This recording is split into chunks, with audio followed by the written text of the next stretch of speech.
సుమ కాదు, తి చేర్చి చెప్పండి. సుమతి. ఇది ఒక చిన్న నాటిక. ఈ నాటికని నలుగురు పోషించవలసిన పాత్రని మీ కోదండరామశర్మ ఒక్కడే పోషిస్తూ ఏకపాత్రాభినయం చేస్తున్నాడు. చూడండి. హలో, చెప్పు సుమతి. అవును, నేనే మాట్లాడుతున్నాను. ఏంటి ఆ గొణుకుడేంటి, ఆ సామెతలేంటి? ఇప్పుడు ఏమొచ్చింది? కడుపు చించుకుంటే కాళ్ళ మీద పడ్డట్టు అంటూ వాగుతున్నావు. అసలు విషయం చెప్పు. ఏమిటంటావా? ఇక్కడ నేను బాగానే ఉన్నానే. అవునండి, మీరు బాగానే ఉన్నారు అని కూని రాగాలు తీయకుండా అసలు విషయం చెప్పు. అవును, మనకు ఒక కొడుకున్నాడు. అవును, వాడికి పెళ్ళి చేయాలి. అవును, కాదని ఎవరంటున్నారు ఎప్పుడు నిన్ను? అరే, ఇది ఏమన్నా ఆడపిల్లలా మనకున్నది? మగ వెధవాయే. మగాడికి పెళ్లి చేయటం ఎంత కష్టమో నీకు తెలుసా ఈ రోజుల్లో? ఎందుకే నన్ను హింసించకే. హలో, అయినా నీకు విషయం తెలియదే. కళ్యాణం వచ్చినా కక్కొచ్చినా ఆగదు తల్లి. ఏంటి పిచ్చి పిచ్చి సామెతలు చెప్పకుండా అసలు మీకు ఏంటి, అసలు నాకు ఏంటి మన అబ్బాయికి పెళ్లి చెయ్యాలని ఉందా లేదా అంటావా? పిచ్చిదానా, ఏ తండ్రికి ఉండదే. మొగాడు పుట్టినప్పుడే గుండెల మీద బరువై కూర్చుంటాడని ఈ రోజుల్లో అలా మారిపోయింది. సరే సరే, నేనెందుకు చెబుతానే మా అక్కయ్యకి? అరే, వాడి జాతకం బాగోలేదని ఎవరన్నారే? ఓహో, మా అక్కయ్య చెబుతోందా ఊరందరికీ? ఎందుకే దాని మీద అలా నువ్వు కారాలు మిరియాలు నూరుతావు? ఆడబడుచుల మీద అంతేనా ఎవరైనా? అయినా మా అక్క అలాంటిది కాదే.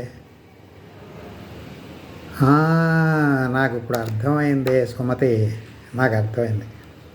మన వాడికి జాతకం రాయించమని మీ తమ్ముడికి కామేశ్వరరావుకి చెప్పాం కదా. వాడు ఊరంతా వాగుతున్నాడేమో, ఆ విషయం కనుక్కో. ఎందుకే బాబు అలా ఏడుస్తావు? నేనేమన్నానే? ఏంటి, మీ పుట్టింటాళ్ళ మీద పడుతున్నానా? నీకున్నది ఒకడే ఒక కొడుక. సరే సరే సరే సరే, అది తప్పు అయిపోయింది. అమ్మ, నీ పుట్టింటాళ్ళు మాత్రం ఎత్తాను, ఏమనుకో. ముందర ఏడు పాపి అసలు నీ ఏడుపు ఏంటో చెప్పు. ఓకే, అలాగే. ఏంటి, భీమవరంలో ఉన్న మా పెదనాన్న కొడుకు నాకు వరుసగా అన్నయ్య అవుతాడు. వాడికి ఫోన్ చేసి కనుక్కోవాలా? నీ పిచ్చి. కానీ వాడు ఉపకారం చేయరా అంటే ఊరు విడిచి పెట్టే రకమే. వాడెందుకు చేస్తాడు? అయినా అవును 2 ఏళ్ళు తిరగకముందే వాళ్ళిద్దరు అమ్మాయిలకి పెళ్లి చేసేసాడు. కాదంట్లా. ఒకటేమో అమెరికా ఇచ్చాడు సంబంధం, ఒకటి ఆస్ట్రేలియా ఇచ్చాడు. హాయిగా ఉన్నాడు. ఎందుకో తెలుసా? వాడికి ఆడపిల్లలే.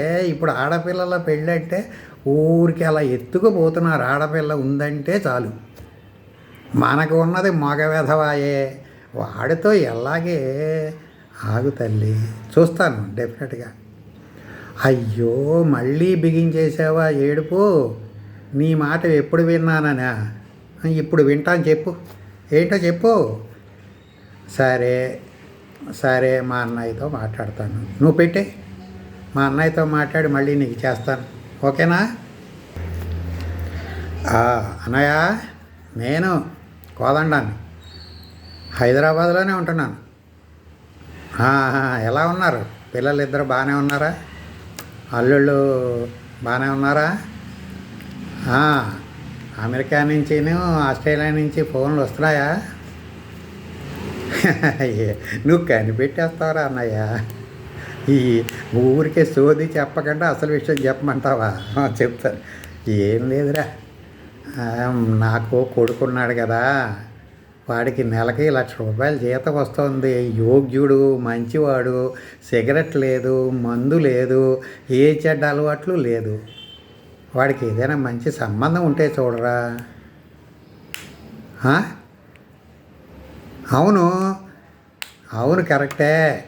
ఆడపిల్ల అయితే నిన్ను అడగవలసిన పని ఏంటి? మా ఇంటి ఎదురుగుండా క్యూ గడుదురు, పిల్ల కావాలి పిల్ల కావాలని. మగవాడు కాబట్టే నిన్ను అడగవలసి వస్తుంది. ఓహో, మళ్ళీ ఇలా వచ్చావా? రే అన్నయ్య, నువ్వు చూస్తే చూడు సంబంధాలు, లేదంటే నాకు తెలియదని చెప్పు. కానీ మేనరేఖ ఉంది కదా, మీ అక్క కూతురు ఉంది కదా, ఆ అమ్మాయికి ఇవ్వచ్చు కదా. ఒరే, దానికి 1,00,000 కోరికలురా. నెలకి 10 లక్షలు వచ్చే జీతం, నెలకి 10 లక్షల జీతం వచ్చేవాడు కావాలట దానికి. దాని గొంతెమ్మ కోరికలకి మనవాడు సరిపోలే. అయినా మేనరికాలు వద్దనుకుంటున్నాను. మేనరికాలు ఇవ్వనురా. ఇంకా ఆ విషయం వదిలేసి ఏదైనా మంచి సంబంధం ఉంటే చెప్పు. సరే సరే సరే సరే, ఓకే ఓకే, దొరికితే చెప్పు. ఉంటాను, బాయ్.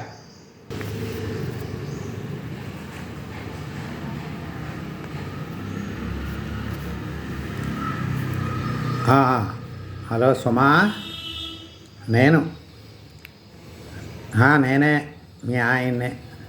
చూడు, నీ మాట విని మా అన్నయ్యకి ఫోన్ చేశాను. నా చెప్పుతో నన్ను కొట్టుకోవాలి. చెప్పాను కదే, ఎన్నిసార్లు చెప్పానే వాడితో వద్దు అని. పైగా నీకు ఉన్నది ఏమన్నా ఆడపిల్లలా ఈజీగా అయిపోవటానికి అంటూ మళ్ళీ దెప్పుతున్నాడే బాబు నన్ను. వాడిని ఉపకారం అడగటం కన్నా ఇసుకలో పడిపోయిన నూనె ఇలా పిండి తీసేసి జాగ్రత్త చేసుకోవచ్చు. సరే సరే సరే, వాడిని వదిలేసే. కానీ ఇంతకీ అవును, అది కాదే సుమా.